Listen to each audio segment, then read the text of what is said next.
Marilah teman-teman sedama kita buka kebaktian pada hari ini dengan mengawali pembacaan nama Karabata.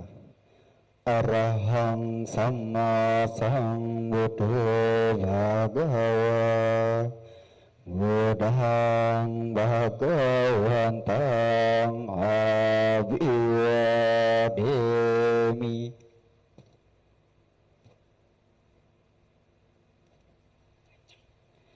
Swakato Bhagavata Dhamma Dhammang Namasami.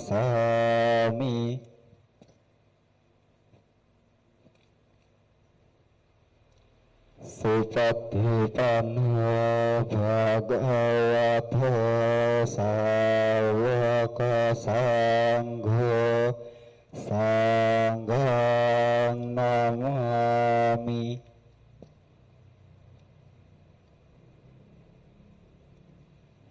Iyang mamhakumayang Bhagawantang saranang gata Yana Bhagawa Satha Yasa Camayang Bhagavato Dhammang Rocema Imahi Sakarehitang Bhagawantang Sasa Dhammang Sasawaka Sanghang Abhipujayama. Andamayang Buddhasa Bhagavato Pupapagana Makarang Karomase. Namo tassa bhagavato arahato sama sambuddhassa. Namo tassa bhagavato arahato sama sambuddhassa. Namo tassa bhagavato arahato sama sambuddhassa. Andamayang Sarana Gamana Patang Banamase. Buddhang saranang gacchami Dhammang saranang gacchami Sanghang saranang gacchami Dutiyampi Buddhang saranang gacchami Dutiyampi Dhammang saranang gacchami Dutiyampi Sanghang saranang gacchami Tatiyampi Buddhang saranang gacchami Tatiyampi Dhammang saranang gacchami Tatiyampi Sanghang saranang gacchami. Andamayang Pancasika Padapatang Banamase. Pranati Prata Veramani Siddhapadang Samadhiyami Adinadana Veramani Siddhapadang Samadhiyami Kame Sumiccacara Veramani Siddhapadang Samadhiyami Musawada Veramani Siddhapadang Samadhiyami Suraya meraya majapanga datana orangan isi kapadang sama diami Andamayang Buddha Nusatinayang Karomase Itipiso Padahava Arahang Sama Sambuddho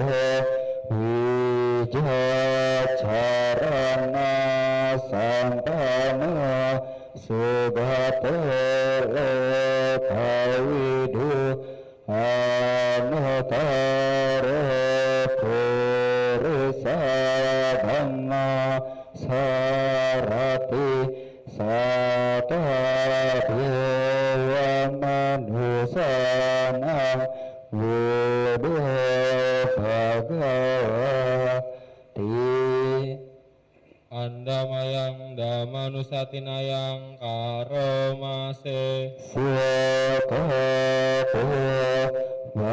Bhagavata Dhamma Sambitiko Akaliko Ehipasiko Apanaiko Pacatang Weditabo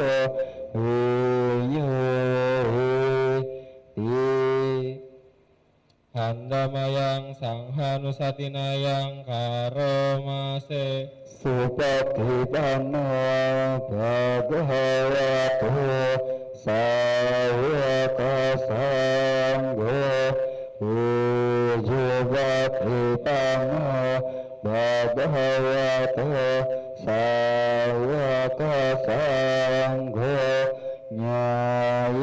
Nyayapatipano Bhagavato Sawaka Sangho Sami Cipatipano Bhagavato Sawaka Sangho Ya Bidang Cetari Purisa Yugani Ata Purisa Punggala Esa Bhagavato Sawaka Sangho Ahune Tahune Patine Anjali Karania Anutarang Punya Ketang Lakasa Andamayang Sacakiriagatayo Banamase Natime Saranang Anyang Budame Saranang Warang Etena Sacawajena Satitehetu Sabada Natime Saranang Anyang Danami Saranang Warang Etena Sacawajena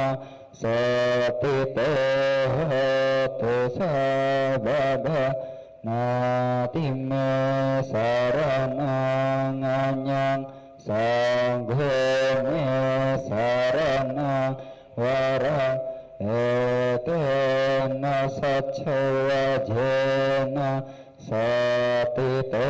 Satitehetu Sabada Andamayang Karania Meta Sutang Banamase Karania Mata Kusarena Yantang Santang Padang Abisa Meca Sako Ujuca Sujuca Suwaca Casa Vedu Anatimani Santu Sakoca Subaraca apakicaca salahukauti sangtindriya cani pakeca apagabukula suhananugida naca kudang sangacare kinci yena winyo pare upawa deyung sukinaya keminantu sabe sata bawantu sukitata yeke cipana bupati tasawa tawarawa anawasesa digawa ye mantawa majima rasaka anukatua ditawa ye ca adita ye ca dure wasanti awidure butawa sambawe siwa sabe sata bhavantu sukitata napare paraniko beta napi manyeta tata cinang kanci biar hosanna patigasanya nanya manya sadukani cewa mapayatani yang putang ayu seka putang manurake ewan bisa babutesu mana sambawaye aparimanang metang casa bale tasming mana sambawaye aparimanang ubang adeca piriyanca asang badang awarang asapatang titang carang nisinawa saya nawa tasawikatamido etang sating aditewa brahmanatang wiharang idamahu ditinca anupadama silawabasa nona santama kame suhinaya gedang nahi jatu babasa punareti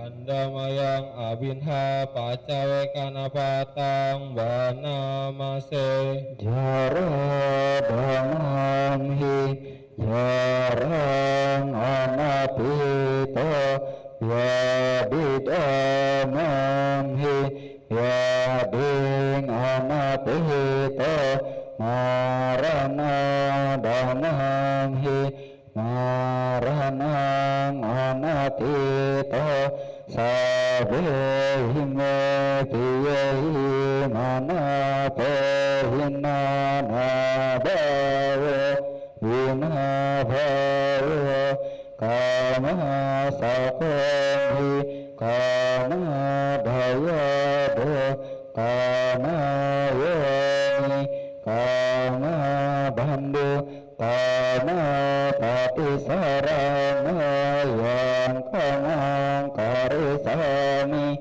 kalyanang papatang tasadaya bawisami eyang amhehi abinhang pacawe kitabang. Aku wajar mengalami usia tua, aku takkan mampu menghindari usia tua.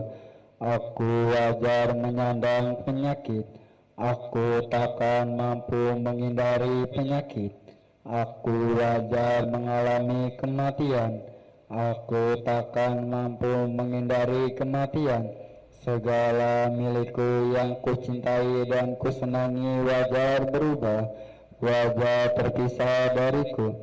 Aku adalah pemilik perbuatanku sendiri, terwarisi oleh perbuatanku sendiri, lahir dari perbuatanku sendiri, berkerabat dengan perbuatanku sendiri, bergantung pada perbuatanku sendiri. Perbuatan apapun yang akan kulakukan, baik ataupun buruk, perbuatan itulah yang akan kuwarisi. Demikian hendaknya kerap kali kita renungkan. Sadu, sadu, sadu. Marilah teman-teman sedama, setelah kita membacakan parita suci, kita melaksanakan meta bhavana. Meditasi dimulai.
Meditasi selesai.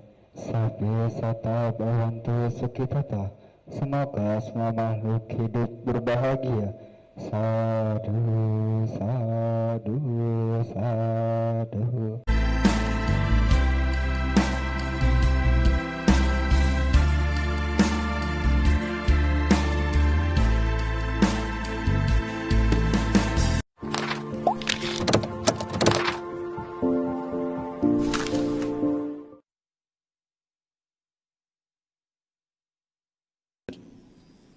Saudara-saudara, sebetulnya tema kita atau subtema kita sama, yaitu di dalam krisis ada jalan keluar. Tema ini sesungguhnya sudah diuraikan Bante Panya dengan baik sekali dan saya sampai mendengar dengan penuh perhatian tentang beliau bercerita umat atau orang yang sembahyang Kwanteya. Tadi ada yang belum mendengar cerita itu? Sudah mendengar semua ya? Lah, belum berarti terlambat Anda. Karena tadi Pak Tepanya sangat baik sekali ceritanya bahwa ada umat, ini tidak menyinggung tentang tradisi atau persembahyangan apa saja ya. Ini kisahnya memang seperti itu. Saya ulang sedikit tadi supaya bagi Anda yang belum hadir bisa mengikuti dengan baik. Karena kisah itu ternyata berlanjut. Jadi tadi dikisahkan oleh Pak Tepanya ada seorang umat yang senang sembahyang dengan kuantea atau dalam bahasa yang sederhana kuankong. Cuma saya tidak pernah menyarankan Anda memanggil kuankong karena itu bukan adik Anda, bukan anak Anda. Jadi kuankongnya diletakkan mana? Mana anakmu dipanggil gitu. Biasanya kita panggil kuantea atau kongco, kuankong atau kuantekun. Nah, Saudara, orang ini terkena banjir. Kemudian dia sembahyang terus. Datang kapal 1, datang kapal 2, datang helikopter, dia mengatakan pokoknya saya sembahyang nanti saya pasti ditolong. Dan akhirnya orang ini meninggal karena kebanjiran. Nah saudara-saudara, kemudian tadi kisah yang menarik adalah setelah meninggal dunia, sang umat ini ketemu dengan kongco, kuankong. Kemudian umat ini protes. Aku sudah sembahyang susah-susah, kok aku nggak ditolong? Kemudian kuantea mengatakan, aku kan sudah nolong dengan ada kapal karet sekali, 2 kali, bahkan helikopter sudah juga dikirimkan. Nah, cerita Bantepanya sampai di situ. Padahal pembicaraan mereka itu masih ada sedikit. Karena itu saya akan lanjutkan ini kisahnya itu. Kemudian orang ini ngomong, loh, Kongco kok nggak ngomong? Kalau kirim perahu karet 2 kali, helikopter sekali. Loh memang kamu gimana? Kongco, setahu saya, kalau di dalam banyak kisah yang saya alami, atau dalam banyak buku yang saya baca, Kongco itu kalau menolong selalu tampil dengan kuda merah, membawa golok, mengelus jenggot. Saya punya pikiran, ini naiknya kapal, jenggot juga nggak punya. Kalau bawa golok mungkin malah ngerampok saya. Ini pasti bukan. Lalu Kongco Kuankong mengatakan, nah ini pola pikirmu yang salah. Rumahmu saja tenggelam, bagaimana kudaku? Ya.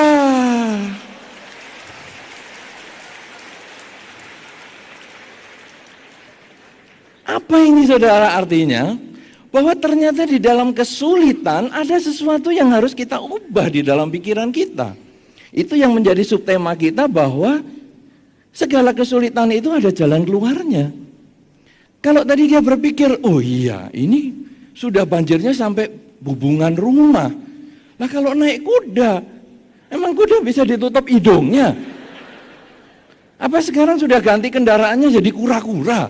Kan tidak, tetap kuda. Nah sekarang kudanya diganti kapal selam. Canggih. Nah untung goloknya belum diganti HP. Kalau golok diganti HP bingung lagi. Sudah saya SMS loh kamu tadi. Waduh tambah bingung dah. Nah saudara-saudara, jadi ini terjadi perubahan. Oh saya mengalami kesulitan. Kalau saya mengalami kesulitan, apa jalan keluarnya? Dan ini yang tadi Bantepanya sampaikan dengan baik sekali, membutuhkan kebijaksanaan. Ada kebijaksanaan tertentu yang perlu kita bangkitkan di dalam batin kita untuk menghadapi krisis. Memang saudara-saudara, ada beberapa kali saya dulu waktu pertama kali saya berbahas ini, tema tentang krisis ini di banyak tempat sudah ada. Pernah saya ceritakan apa penyebab krisis. Waktu itu saya jelaskan bagaimana kemudahan orang mengambil kredit di Amerika. Karena krisis ini pertama jatuhnya kan kena subprime mortgage istilahnya. Itu satu istilah yang mungkin temannya saudara Darmanadi bisa bingung. Biku kok yang ngerti ya subprime mortgage itu. Nah, itu sebetulnya karena pada waktu itu memang di luar negeri atau di Amerika pada umumnya sangat mudah untuk memberikan kredit. Sehingga asal gajinya tetap, kemudian pekerjaannya jelas, rumahnya jelas, dia mau beli apa saja kredit-kredit begitu. Nah, sehingga akhirnya orang yang tidak mampu pun bisa kredit 5 rumah, 6 rumah, dan macam-macam. Dan akhirnya satu ketika ada jatuh tempo, kredit tidak bisa tertarik dan seterusnya. Itu ada subprime mortgage. Kemudian masih ada lagi yang nanti urusan Madoff, ya, yang sampai 700 triliun dan sebagainya. Sehingga akhirnya itu terjadi bencana. Waktu saya cerita begini, sudah muarem sekali, mantap sekali. Pertanyaannya gampang. Bante, krisis apapun juga kita nggak pusing. Yang penting kita tuh sekarang tetap bisa makan kok. Loh, wah sudah terlanjur ceritanya muluk-muluk. Nggak nyambung ternyata. Nah saudara, tetapi kasus krisis ini saya kemudian kan berlanjut sampai di Indonesia. Di Indonesia sudah ada beberapa orang yang bunuh diri gara-gara krisis ini. Satu kasus adalah kasus di Surabaya. Saya nggak tahu apakah Pak Adi kenal ini karena sesama Surabaya. Orang itu mengambil emiten saham tertentu. Kalau tadi Pak Adi tidak menyebutkan nama bank, saya juga tidak menyebutkan nama emiten ini karena saya juga tidak beli. Anda juga tidak saya anjurkan untuk membeli. Tapi emiten itu dulu harganya 8 ribuan kira-kira. Kemarin sudah jatuh jadi 700. Nah saudara, pada zaman krisis ini dia turun. Nah pada waktu itu urusan turun ini kan dianggap, wah hidup itu kan pasti berubah. Kalau turun pasti ada naiknya. Barang 8 ribu masa jadi 6 ribu nggak bisa naik. Akhirnya dia beli lagi, tambah turun, tambah beli. Siapa tahu nanti naik dia kaya raya. Itu turun sampai 600. Apa yang terjadi saudara? Orang ini nggak tahan.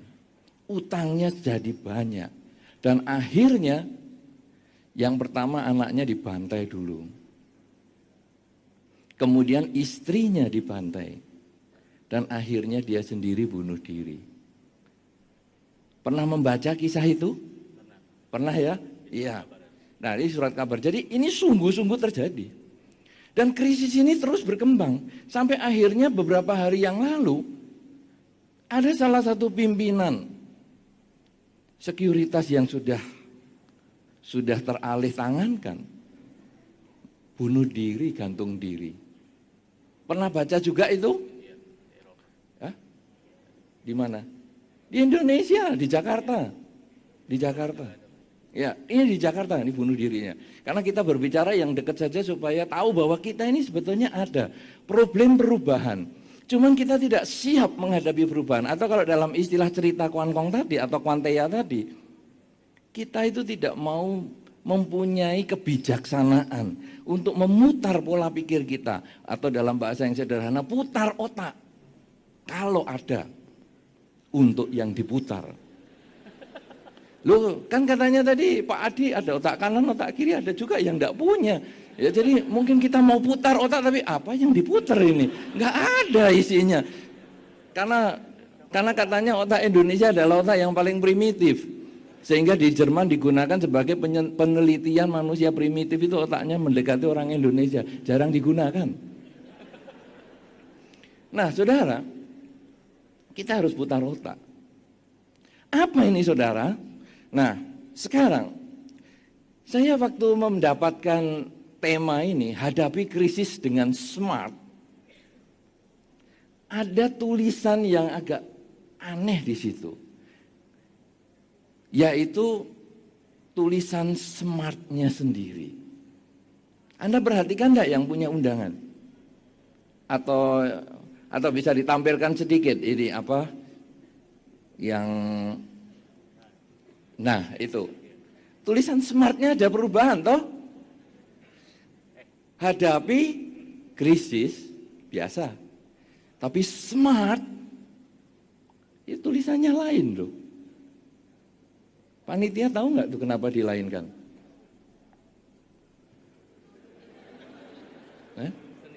Seni aja? Bukan seni, apa? Keluar dari konteks Keluar dari konteks apa? konteks yang selama ini tetap, tapi harus ada sebuah perubahan. Oke, keluar dari konteks yang selama ini tetap, tapi pokoknya ada perubahan. Saya melihat smart di situ itu punya arti untuk menyelesaikan krisis ini. Jadi krisis ini sebetulnya hanya perubahan, tapi sikap mental kita yang tidak siap menghadapi perubahan. Karena itu saya sangat setuju dengan apa yang dikatakan Pak Adi juga. Jadi kita maunya itu tetap saja. Tetap kalau hoki ya bosen juga. Jadi ada beberapa orang ngomong, aduh Bante, ternyata miskin itu juga membosankan. Maksudnya apa ini? Ya enggak punya apa-apa, mau nyetel televisi enggak punya, mau buka HP enggak ada, itu ternyata yang membosankan. Tapi ada di sisi yang lain, orang yang tadi punya uang enggak punya seri itu ternyata juga bosan. Apa saja sudah bisa saya beli Bante, tapi kok enggak ada kebahagiaan. Sampai saya ini tas-tas itu masih dibungkusi semua. Saya beli di toko sana, di toko sini masih dibungkus semua. Tetap tidak ada kebahagiaan. Kenapa saudara? Karena uang, kekayaan memang tidak ada hubungannya dengan kebahagiaan. Itu yang tadi Bante Panya sampaikan. Tidak ada hubungannya pada tingkat lanjut. Tapi kalau pada tingkat awal, uang memang perlu. Satu contoh, kalau nggak bisa beli pakaian, dikasih duit. Wah, uang ini ada hubungannya dengan kebahagiaan loh. Lompat-lompat itu. Tidak bisa punya rumah, dikasih duit. Ini kamu beli rumah. Wah, ini ada kebahagiaan. Ketika kebutuhan pokok ini belum tercukupi, sandang, pangan, papan dan obat-obatan belum tercukupi, uang ini ada hubungannya dengan kebahagiaan. Tapi kalau sandang, pangan, papan, obat-obatan ini sudah tercukupi, uang memang tidak terlalu berhubungan. Tetapi sikap mental kita itu yang penting. Nah, saudara-saudara, sikap mental apa yang kita perlukan sekarang? Kita sulit menghadapi perubahan. Itu yang disebut krisis. Karena itu krisis bukan hanya berhubungan dengan resesi global. Ketika Anda melihat pasangan hidup Anda, rambut menjadi putih, gigi menjadi goyang, badan menjadi bengkak, dan Anda stres, itu krisis. Sehingga Anda mengatakan pada diri Anda sendiri, aku ini dulu kawin rasanya sama orang yang seksi, berbodi. Kenapa sekarang seperti pohon nangka? Enggak ada bentuknya, cuman bulat rata kayak gong atau kayak beduk begini di wihara. Rata. Aku dulu rasanya melihat kamu itu seperti Dewi. Tapi sekarang ternyata seperti apa? Kok seperti raksasa? Nah, saudara-saudara, itu adalah krisis sesungguhnya. Tidak siap menghadapi perubahan. Sebaliknya, ketika istri-istri melihat suami juga demikian. Kenapa sekarang suamiku ini kok kelihatan lebih berkerut mukanya? Lebih cepat putih rambutnya dibandingkan anak mahasiswa, anak kos di rumah kita. Ya pastilah ya, anak kos. Belum mikir banyak, mikirnya cuma ibu kos yang suka main mata. Ya pasti awet muda. Ini orang adalah kena krisis orang demikian. Nah, oleh karena itu saudara-saudara, resepnya mengatasi krisis, kalau tadi di dalam cerita orang sembahyang Kwanteya itu tadi adalah dengan mengubah pola pikir bahwa pertolongan itu bisa dengan kapal karet atau dengan helikopter. Maka sekarang mengubah pola pikir kita untuk menghadapi krisis, ini ada beberapa tahap yang terdapat di dalam kata SMART itu sendiri. SMART, S yang pertama, ya memang S-nya cuma satu. Ya Anda S yang pertama kok ya diem aja. Anda harusnya protes dong, S-nya cuma satu. S yang pertama sangat berhubungan dengan apa yang disampaikan oleh Bante Panya tadi. Yaitu semangat. Di dunia ini, kalau kita tidak punya semangat, tidak akan pernah maju. Bolehlah orang menggunakan istilahnya itu apa tadi, law of attraction, ya, ke hukum saling tarik menarik. Tapi kalau cuma dicoba 3 hari, sulit untuk mendapatkan apa yang kita inginkan.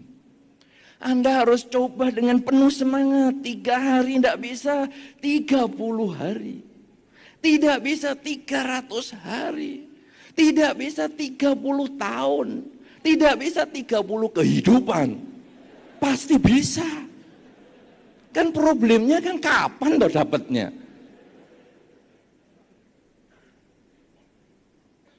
Inilah semangat. Kadang sulit sekali kita membangkitkan semangat kita. Ketika kejatuhan ekonomi, kemudian kita aduh apa gunanya aku sembahyang. Nanti saya akan bahas juga sedikit itu tadi yang disampaikan Bante Panya, bahwa hidup itu bukan hanya sembahyang berbuat baik saja, tetapi ada manajemen kehidupan yang kita perlu lakukan. Tapi kalau hanya manajemen kehidupan yang kita lakukan tanpa sembahyang, ini juga enggak lengkap. 2 hal ini memang diperlukan, sembahyang dan manajemen. Yang kita bahas sekarang adalah manajemennya. Bagaimana kita membangkitkan semangat. Semangat ini baru timbul kalau kita memahami tujuan suatu perilaku. Saudara-saudara yang berkumpul di GTEC ini, Anda bisa sampai sini, sesungguhnya Anda membutuhkan semangat yang luar biasa. Semangat apa saudara? Menghadapi kemacetan. Saya tadi sudah juga berpikir, wah ini nyampe nggak saya ke GTEC ya? Wih di sana macet, di situ macet, di mana-mana macet. Anda ngalami macet tadi? Tidak. Tidak. Ngalami, oh ya. Berarti Anda kan membutuhkan semangat. Kenapa? Karena Anda tahu tujuan. Wih saya datang ke sini akan punya kesempatan berbuat baik. Untuk pembangunan wihara Santidama, wah aku mesti mau datang, aku harus datang. Niat Anda, tujuan Anda itu yang jauh lebih penting, yang membangkitkan semangat Anda. Kalau tidak, Anda akan langsung balik kucing. Kemudian Anda mengatakan, waduh macet jalan, lebih baik berhenti di paling dekat sini aja, mall Mangga 2. Kemudian Anda telepon ke salah satu panitia, maaf ya, jalanan macet, aku nggak bisa nyampe, aku malu kalau terlambat. Lebih baik aku nggak datang ke mall saja. Itu orang yang tidak punya semangat, itu orang yang tidak tahu tujuan. Tapi ketika Anda menyadari, ini ada tujuannya, saya mau mendengarkan Dharma, saya mau menambah wawasan Dharma saya juga mau punya kesempatan membantu pembangunan wihara ini yang menjadi tempat pelatihan. Bukan hanya untuk para biku, bukan hanya untuk samanera, bukan hanya untuk para pandita, bukan hanya untuk organisasi-organisasi Buddhis, tapi juga untuk para umat biasa, menjadi tempat wadah pendidikan. Wah ini saya sangat penting. Kalau begitu bangkit semangat kita untuk menyelesaikan perilaku kita. Sama dengan pasangan hidup. Ketika pasangan hidup Anda berubah, Anda kemudian nyesel, duh kenapa kok aku milih dia ya? Apa dulu aku itu ya sudah kena katarak? Kok milih orang yang berpotensi membengkak begini? Kan mestinya sudah bisa dilihat dari pipi gembilnya sudah ketahuan. Wah, ini besok punya anak satu, belum punya aja sudah.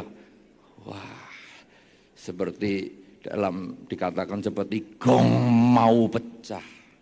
Bukan gong pecah, gong mau pecah.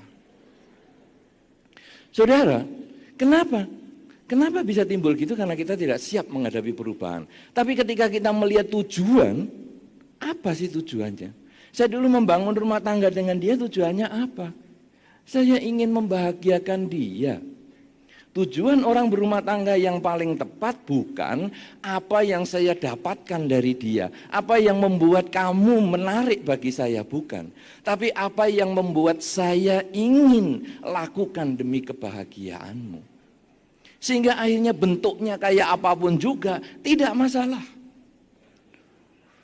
Bahkan kalau perlu ya kita kasih nasihat. Kok kamu bentuknya begini, coba dilangsingkan sedikit. Coba kamu senam sedikit. Coba kamu menggunakan apa itu yang kalau di beberapa toko ada yang keter-keter sendiri itu. Nah, kalau kamu malas ke gym, malas fitness, sudah ini pakai alat ini nanti goyang-goyang sendiri. Jadi yang olahraga mesinnya bukan kamu, nanti kan langsing sendiri.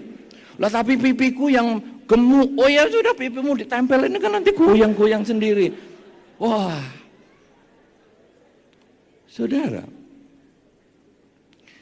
itu karena kita tahu tujuan hidup berumah tangga. Jadi kita kepingin membahagiakan orang yang kita cintai, kemudian kita melakukan satu upaya tertentu agar kita tetap sayang kepada dia. Demikian pula di dalam pekerjaan.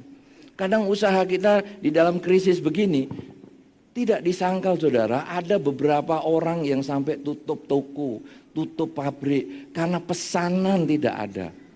Ini tidak disangkal terjadi di dalam masyarakat kita. Nah kemudian ketika kita tutup, kemudian lalu kita merenung, aduh untuk yang kelima kali aku buka toko tutup lagi. Dulu aku zaman nomor, aku buka nomor, ditangkep, tutup. Kemudian zaman judi masih muda, aku buka meja judi, ketangkep lagi. Kena narkoba, aku buka juga, ketangkep lagi. Lah ini sekarang aku jual baik-baik loh. Jual obat yang baik, jual makanan yang baik, kok enggak laku? Tutup lagi. Kemudian kita kalau orang yang tidak punya semangat, tidak tahu tujuan, dia akan lemah. Dia akhirnya sudahlah, daripada aku ngidupi anak, daripada aku ngidupi pasangan hidup, sudahlah. Lebih baik aku gorok semua orang-orang ini. Sudah aku gorok semua, aku menggorok diriku sendiri. Sudah selesai urusannya. Ini adalah orang yang tidak punya semangat. Padahal kalau kita lalu tahu tujuannya, kenapa sih aku bekerja? Aku bekerja karena aku ingin mendapatkan nafkah. Aku ingin menghidupi keluargaku. Kalau demikian, satu tutup, cari lagi. Tutup lagi, cari lagi. Bahkan nanti akan ingat. Kalau diantara kita ada yang tutup toko sampai 27 kali misalnya. Kemudian kita lalu ingat. Loh, Quantea membantu itu macam-macam bentuknya. Kalaupun nanti muncul dalam bentuk ajakan teman untuk kerjasama, ikut. Jangan hanya, wah nanti Quantea datang harus mesti berjenggot. Ternyata tidak, itu ngajak kerjasama, ikut.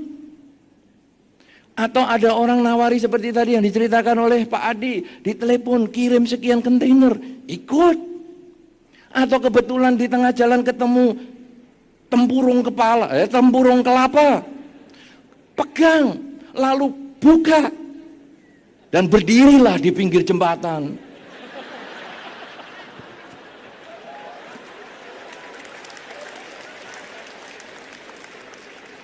Siapa tahu ada orang mengisi 100 rupiah, 100 rupiah. Loh ini juga perubahan loh.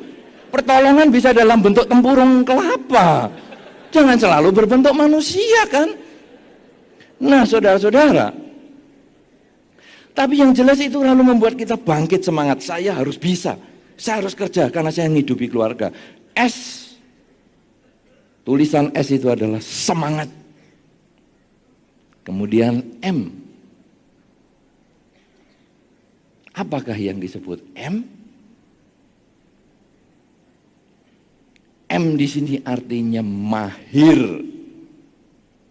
pinter. Kalau kita mau maju, kalau kita mau sukses, kita harus menjadi orang yang mahir. Mahir ini membutuhkan hobi Anda. Beberapa orang yang senang meditasi, kalau kebetulan mau cari uang dengan meditasi, bisa. Pakai jas, pakai kaos tangan putih, pakai sepatu, muka dibedai, berdirilah di dekat stasiun atau mall atau dekat terminal busway. Anda berdiri diam, melek terus. Meditasi loh ini. Begitu dikasih uang, langsung gerak. Terus gitu lagi. Pernah Anda melihat yang gituan? Pernah dong? Wah, itu luar biasa. Saya melihat orang yang demikian ini sampai terkagum-kagum. Wah, ini hebat, mempertahankan posisi dengan diem. Saya tungguin, saya belum kasih uang waktu itu. Saya tungguin 2 jam. Dia diem saja. Baru kalau dikasih uang, baru dia gerak. Senyum, set, pakai topinya, set, terus gini lagi. Wah, bagi Anda yang senang meditasi, duduk diam tak goyang, dengan cara itu modal jas sedikit, pinjem juga boleh kepada saudara Darmana di Chandra, bisa dapat loh itu. Atau yang pakai tempurung tadi, diam. Tahu-tahu banyak juga itu. Nah, saudara-saudara, kemahiran. Jadi kita sekarang harus tahu, diri kita ini bisa apa. Kalau saya melihat tadi Pak Adiwe, wah pantas dia menjadi pembicara handal. Kenapa saudara? Karena di bagian atas bibir Pak Adiwe bagian kiri ada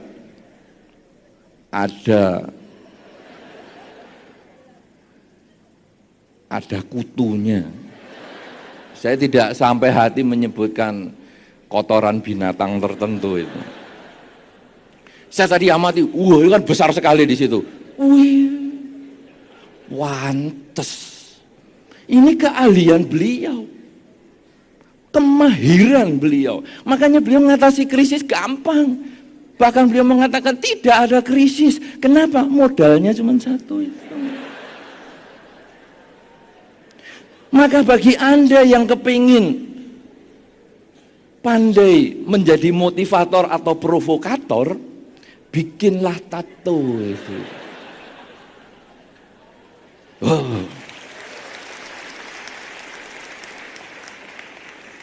Ini kemahiran saudara.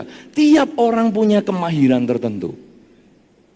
Bahkan kalau tadi dikatakan oleh Pak Adi atau saudara Darmana di Chandra, mengatakan tidak bisa dan tidak mungkin, itu sudah akan dihilangkan dari kamus bahasa Inggris. Can and impossible itu sudah akan dihapus. Setelah ada satu wanita namanya Jessica Cox, yang tidak punya tangan, tapi dia bisa nyetir mobil, nyetir pesawat terbang, berenang juga, kemudian dia pemegang sabuk hitam karate dengan senjata nunchaku, tahu nunchaku? Itu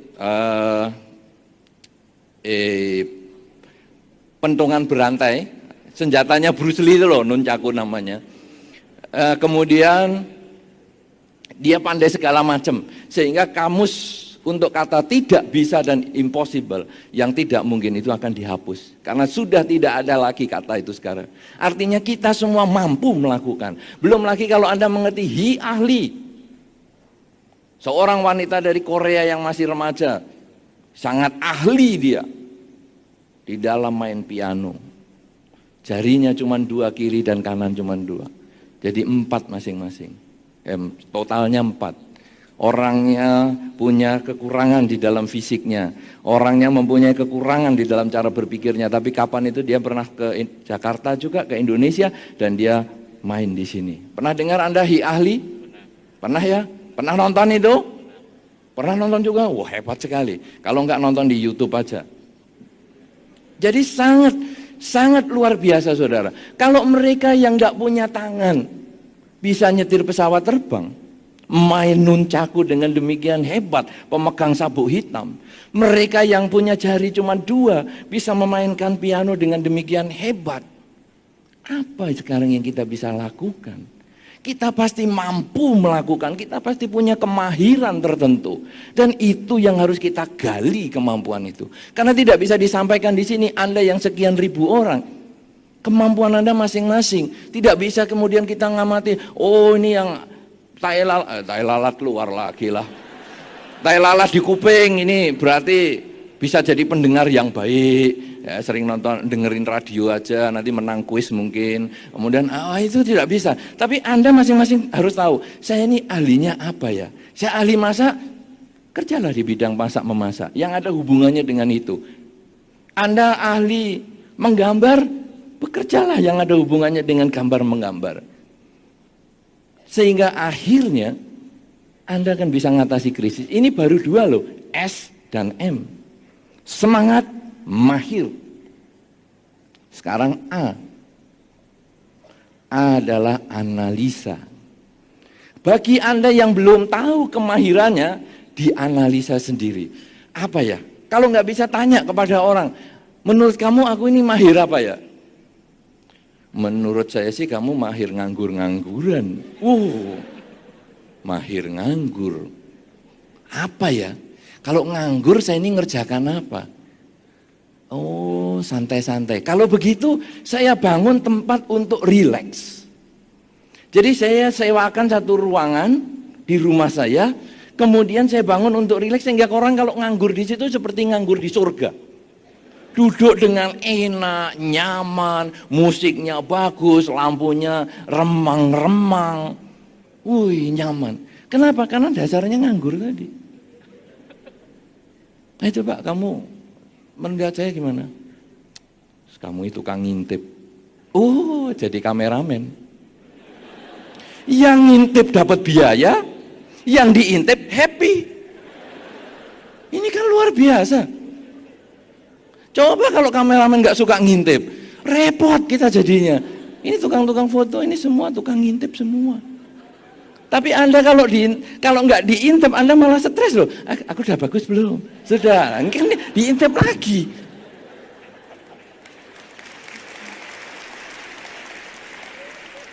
Inilah analisa, kekuatan analisa, mengerti diri kita sendiri, sampai di mana kelebihan kita, sampai di mana kekurangan kita, dan kita menggunakan kelebihan kita ini untuk memaksimalkan apa yang kita miliki. Sudah ada semangat, sudah ada kemahiran, mahir, analisa, R, rujukan. R ini rujukan. Rujukan tidak ada hubungan dengan perceraian. Cerai rujuk tidak ada hubungannya. Rujukan ini artinya kita kemudian belajar pada siapa. Wah, aku seneng ngintip. Kalau gitu aku mau belajar secara profesional kepada ahli-ahli pengintip profesional yang memasang di website di mana, ini loh pengintip di mana-mana ngintip nih hasilnya ini. Kita belajar. Karena itu adalah bagian dari rujukan atau referensi. Kalau Anda misalnya senang bekerja atau memasak atau macam apa, belajar dari ahlinya. Kalau dalam bahasa sini dulu saya pernah dengar di dalam salah satu kampanye gubernur itu kan, tanyalah kepada ahli. Nah, inilah rujukan, inilah tanyalah kepada ahli. Kenapa? Karena kemampuan kita terbatas. Kita sudah tahu kelebihan kita sudah tahu kekurangan kita, tetapi kita masih terbatas. Kelebihan kita harus ditingkatkan dan kita bertanya pada rujukan-rujukan yang sesuai. Kalau kita sudah punya semangat, kita sudah mahir, kita sudah bisa menganalisa, kita sudah ada rujukan, maka yang terakhir adalah T. Ya. T. T adalah tindakan. Karena semua ini masih teori. Semangat menggebu-gebu. Mahir apa saja. Analisanya bagus. Rujukannya maksimal. Tapi ketika mau dilaksanakan, nanti-nanti sajalah. Kapan-kapan, pokoknya aku sudah bisa, kapan-kapan. Ya tidak bisa, justru ini adalah yang paling penting, tindak nyata. Kalau kita sudah memiliki semua itu, kita bisa melakukan dengan sesungguhnya, maka akhirnya manajemen kita ini kita bisa mulai tingkatkan, kita bisa perbaiki secara manajemen. Kemudian jangan lupa apa yang disampaikan oleh Bante Panya di dalam ceramah beliau yang singkat tadi, bahwa sesungguhnya sembahyang perbuatan baik saja belum cukup. Kenapa? Karena membutuhkan manajemen ini. Tapi manajemen smart ini pun belum cukup kalau tidak dikembangkan dengan kebaikan. Oleh karena itu saudara, pada kesempatan sore hari ini, sesungguhnya kita menggabungkan manajemen dengan kesempatan berbuat baik. Ketika Anda mendengar apa yang disampaikan oleh Pak Adi, apa yang kita sampaikan untuk smart mengatasi krisis, ini adalah berbicara tentang manajemen. Tetapi kalau nanti Anda mulai ada kesempatan mengumpulkan lembar-lembar sebagian dari milik Anda yang tadi sudah disampaikan oleh Pak Yani Dharma untuk pembangunan Wihara Santidhamma ini, maka itulah kesempatan berbuat baik. Kenapa saudara? Karena hanya perbuatan baik ini yang membuat kita berada di tempat yang tepat pada waktu yang sesuai. Karena berada di tempat yang tepat pada waktu yang sesuai itu akan bisa melepaskan kita dari krisis. Apa contohnya? Yang dicontohkan oleh Pak Adi tadi. Ibu yang ditelepon mengirim sekian kontainer. Itu karena dia berada di tempat yang tepat waktu yang sesuai. Sebelum krisis, kenapa dia tidak ditelepon? Kenapa baru setelah krisis ditelepon? Karena dia berada di tempat yang tepat, waktu yang sesuai. Oleh karena itu saudara-saudara, kebajikan penting, tetapi perlu dengan manajemen yang baik. Manajemen hidup smart, itu yang akan bisa membuat Anda sukses. Dan kalau Anda bisa melakukan itu semua minimal dalam kesempatan hari ini, ataupun di masa-masa yang akan datang, maka kebahagiaan akan menjadi milik Anda. Dan akhirnya krisis yang artinya ketidaksiapan kita menghadapi perubahan, akhirnya kita bisa lewati. Kita akan selalu berbahagia karena kita selalu hidup pada saat ini. Sehingga perubahan itu hanya karena membandingkan masa lampau dengan saat ini, membandingkan saat ini dengan masa depan. Kita takut perubahan, takut dengan menjalani yang lampau-lampau. Tapi kalau kita selalu hidup saat ini terus, apa yang berubah? Karena kita selamanya selalu mengikut dengan arus kehidupan kita ini. Inilah saudara-saudara yang mau saya sampaikan. Semoga dengan apa yang saya sampaikan ini kita bisa menghadapi krisis dengan smart, sehingga akhirnya timbul pengertian yang baik pada diri kita, dan kita akan selalu hadapi segala kesulitan di dalam kehidupan kita ini sebagai satu kesempatan untuk maju. Orang yang berpikir sempit akan melihat kesulitan ini sebagai hambatan, tetapi orang yang berpikir luas akan melihat kesulitan ini sebagai kesempatan untuk maju, kesempatan untuk mendobrak semua halangan sehingga kita mencapai apa yang kita cita-citakan. Sukses selalu untuk Anda, yakin selalu dengan Dharma, sehingga akhirnya kehidupan kita menjadi seimbang di dalam Dharma dan di dalam kehidupan. Semoga Anda bahagia, semoga semua bahagia. Hidup di dunia hanya sementara, tiada yang kekal. Andamayang patidana karo mase. Hanya sidani kata yananya ni kata nime dosanca baginantu sapananta tananaka piya gunawan taca mawang mata pita daya ditame capiha ditawa anye maja tawaruna sata pitan tula tasming tebuna capiya nika panca kacatuya kara samsaranta bhawata nyatangnya patidanane anuna bantu tesawang yecimang mata jamanti dewa tesang nila dayung mawa dinana punyanang anuna dana heduna sabu sata sadahantu awara suka jiwina kena padan capapantu tesasa sujatang subah.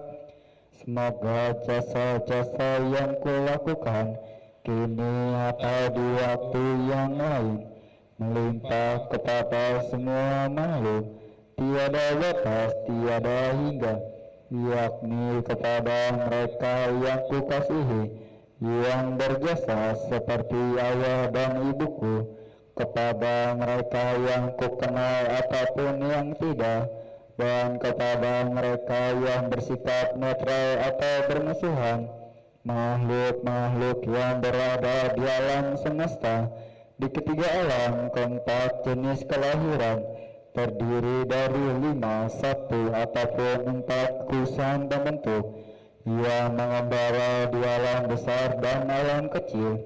Atas pelimpahan jasaku ini, semoga mereka yang mengetahui turut bersuka cita.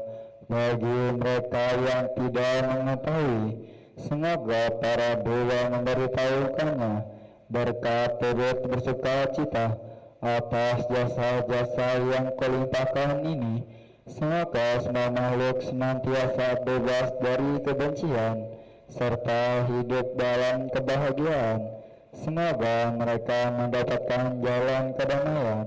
Semoga cita-cita luhur mereka tercapai. Sadu, sadu, sadu. Marilah teman-teman sedama kita tutup kebaktian pada hari ini dengan membacakan nama Fatah. Arahang Sama Sambuddho Bhagawa Buddhang Bhagawantahang Abhiwademi.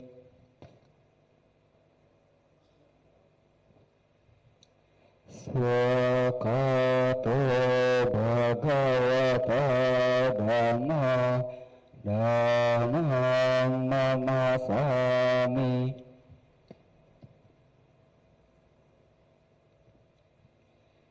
Supatipano Bhagavato Sawaka Sangho Sanghang Namami.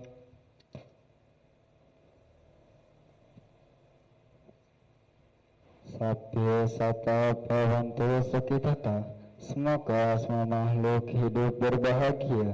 Sadu, sadu, sadu.